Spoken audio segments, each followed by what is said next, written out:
അല്ല, ഞാൻ ഭയങ്കര ഹാപ്പിയാണെന്ന്. ഞാൻ ജയിച്ചു നിൽക്കല്ലേ. നീ എന്താണ് ഉദ്ദേശിക്കുന്നത് വത്സ? 139 MLA-മാരെയും 10-30 MP-മാരെയും ഈ നാട്ടിൽ കൊണ്ടുവന്ന് ഈ നാട്ടിലെ പാവപ്പെട്ടവന്റെ അടുക്കള കയറി ഞെരങ്ങിയില്ലേ? അതെന്റെ വിജയല്ലേ? നീയാളൊരു മഹാനായി മാറി.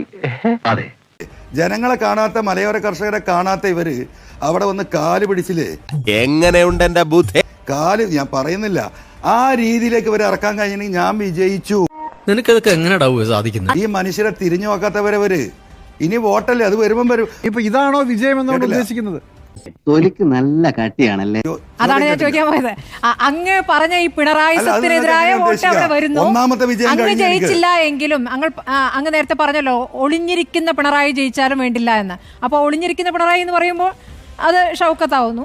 അപ്പോൾ ഷൗക്കത്ത് ജയിച്ചാലും വേണ്ടില്ല എന്ന് പറയുമ്പോൾ അങ്ങ് പറയുന്ന കാര്യങ്ങൾ, അങ്ങ് ഉന്നയിച്ച കാര്യങ്ങൾ അവിടെ പ്രതിഫലിച്ചിരിക്കുന്നു. പക്ഷെ ജയിച്ചത് ഷൗക്കത്താണ്. ഞാൻ പറഞ്ഞ ശരിയായില്ലെന്ന് അപ്പോഴും അങ്ങേക്ക് പറയാം.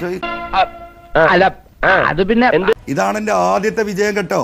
ജനങ്ങൾക്ക് പുല്ല് വില കൽപ്പിക്കാത്തവർ ജനങ്ങളുടെ കാല് പിടിക്കുന്ന ഗതികേടിലേക്ക് എത്തിച്ചിട്ടുണ്ടെങ്കിൽ അതല്ലേ ഹീറോയിസം? അത് തന്നെയാണ് ഹീറോയിസം. നമ്പർ 2, നിങ്ങൾ എല്ലാവരും ഇരുന്ന് പറഞ്ഞല്ലോ അടിച്ചേൽപ്പിച്ച തെരഞ്ഞെടുപ്പാണെന്ന്.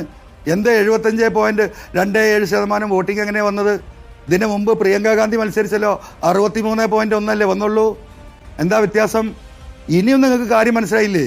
ജനങ്ങൾ ഏറ്റെടുത്തിരിക്കുന്ന ഈ വിഷയം ഇത് സത്യസന്ധമായിട്ടുള്ള കാര്യമാണ്. അൻവറിന് ഒരു മാറ്റമില്ല. അൻവർ പിണറായിസത്തെ കുറിച്ചാണ് പറഞ്ഞത്. അതിലൊരു പ്രധാന വിഷയമാണ് മലയോരം, മറ്റൊന്ന് പോലീസാണ്. ജനങ്ങൾ ഏറ്റെടുത്തിട്ടുണ്ട്. അത് നമുക്ക് നാളെ കാണാന്നേ.